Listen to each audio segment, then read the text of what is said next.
everyone, this is Junko. Welcome to home in Southern California. Today I'm making sushi, and sushi comes in many different forms, and then the one that I'm making today is called Temarizushi, and temari means handball. So these are the kind of sushi that comes in a little sphere, bowl-shaped sushi, and they would make elegant looking appetizer.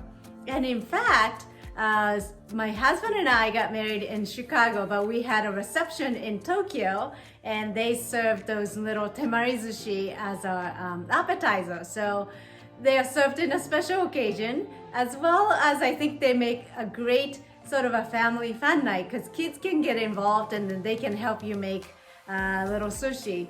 So join me in the kitchen, and I hope you give it a try. First, we need to cook rice. You need to use short grain rice, and you can use Japanese, Taiwanese, or Korean short grain rice. And watch this video for how to cook rice in a rice cooker. Slice red radish really thin to make quick pickles. I'm also making cucumber pickles. You can also use mandolin for this. And pour about a tablespoon of rice vinegar into each container. Rice is cooked, so let's fluff it up by mixing it gently. If you own a wooden bowl like this, please use it and place cooked rice into it. If you do not have one of those, then you can use a regular ceramic plate or bowl. Spread the rice. And here's a trick. In order to get rid of the heat and moist, you can fan the rice by using a cutting board or magazine. Here I have about 2 cups of cooked rice, and then pour about a tablespoon and a half of sushi vinegar to start with, and then see how that looks. What I'm looking for is a shiny, sort of a sticky rice that's not too soggy. And you can always add more rice and vinegar afterwards. So the reason why we like to use wooden bowl for making sushi rice is that wood would absorb any excess moist and liquid. So if you're using ceramic bowl to make sushi rice, you want to start with a smaller amount of sushi vinegar. Next, I'm slicing sushi grade fish, but before that I need to sharpen my knife.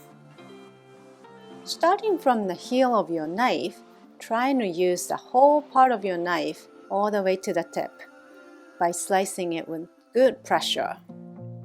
Just imagine a one long smooth move.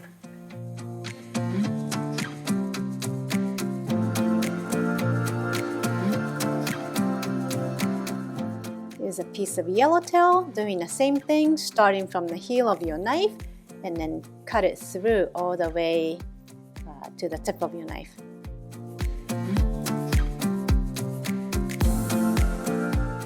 Now all the ingredients are ready, so let's get started on assembling.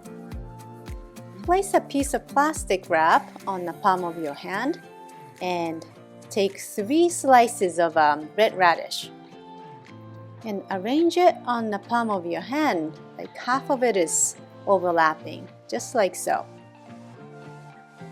Then place about a tablespoon of rice onto the radish and twist the plastic wrap and press firmly to make a sphere, bowl shape.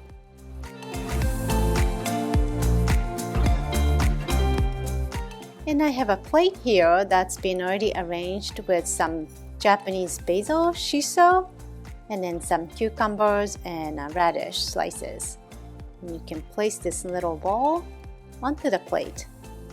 I'm doing the same thing with cucumber this time. Place 3 slices of pickled cucumber on the palm of your hand and add about a tablespoon of rice. You really don't want to add too much rice here. And again, press it firmly to make a bowl shape. Now moving on to fish. You place the fish first on the palm of your hand with a plastic wrap, and then rice, and then make the sphere shape.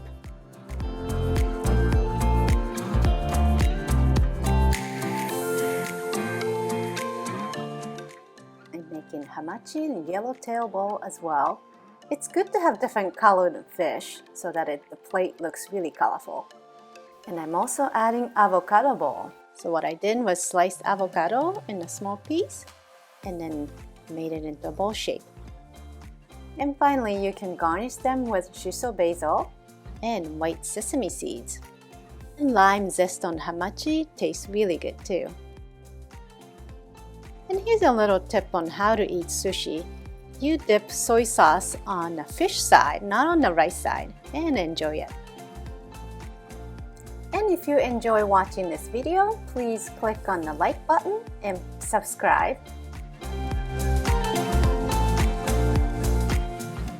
And also visit my website for more fun and easy Japanese recipes.